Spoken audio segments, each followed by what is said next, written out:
Hi, I'm Jonathan Mullen. In 1990, it was the first year I ever went to Disney World.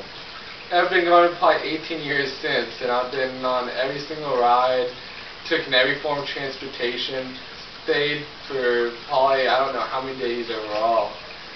Disney World is probably the largest park in the world. It has like 50,000 people that just work there. It's important to plan a trip to a place this large before you even go. So today I'm going to tell you about 3 important aspects of planning a trip to Epcot before you go. First thing that's very important is time budgeting. You know, one of the main things is to arrive early, because a lot of people kind of sleep in, or if they live there, they'll get there about noon or later.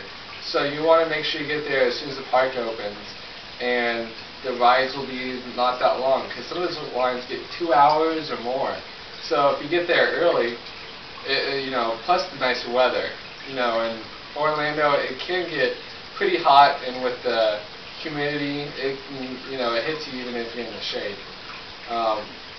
It's also for eating, planning to eat.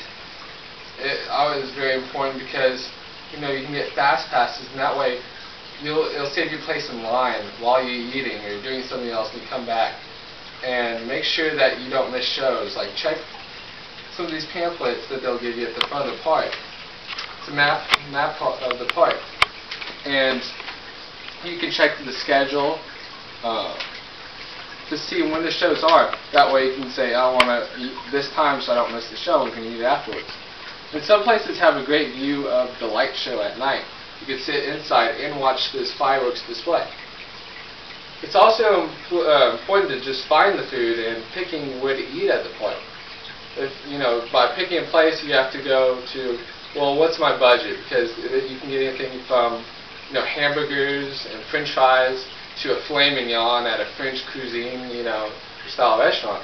So you want to plan your day around, your budgeting, but also, make sure that you're going to end up at that side of the park around the time of your reservation, because the park can be over a mile in length just to walk from one side to the other, so you don't want to have to run across just to get to your meal. Reservations are very important at some of those finer places, and you want to make sure you're always on time.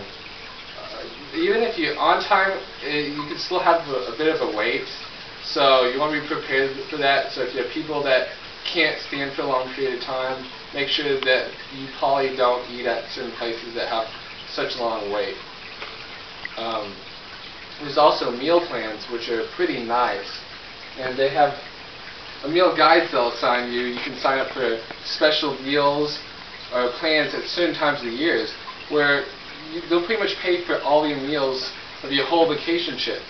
And you can just pick out, I want to go to this French restaurant, or I want to go to English restaurant, whatever, at certain times. And it's paid for, and you just make the reservation, you show up. And, but these times of the years, it's also hard to get to those restaurants, so make sure you make your reservations. Another point of planning your trip is the rides and exhibits themselves, because there's a lot, and there is long lines. So make sure that you try to get fast passes as soon as you get to the park, because you can only get one per person using your ticket, and you swipe it in a machine, and it gives you a certain ticket that you come back at a certain time, and you go into a very, very short line. So if it's a 2-hour ride, you say, oh, I don't want to wait in line, you just come back later and you get into a 15-minute line on the ride like nothing. And there's also a board that's important to check. Usually at the front of the park, if you can't find it, make sure to ask somebody, because they'll display how long each of the lines are, and you can avoid walking over and across the park to a certain ride that you may not even actually want to go on, because it's an hour or 2 hours of the wait. And you also want to make sure that the rides are appropriate for the types of people that you have in your party.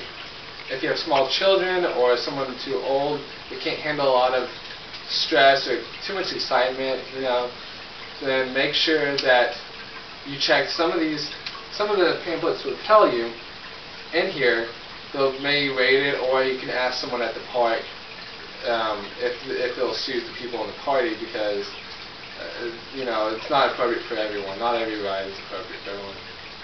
And some of the exhibits and shows that you want to plan for, you want to make sure that at the beginning of the day, this map will also tell you all the exhibits, the shows, the parades, and you want to make sure at the beginning of the day that, which ones you want to see, because they're not going all day and they're not continuous.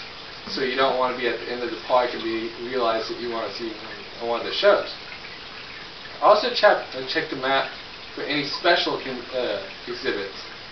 And you can also ask around. But sometimes, like the 2000 celebration, they had special events, special exhibits that are not normally open to the public. All these things are very important to check. So when you go to Epcot, to be really prepared, make a plan with your whole party before the time. And remember to budget your time, to plan for food, and just make sure that you take all the stresses and difficulties out of rides, that you get there early enough, etc., etc. But overall, if you do all these things, Epcot is a very fun place to go to. And if you practice these ideas, you'll have a great time. All these things will help make what vacation should be, stress-free. Thank you.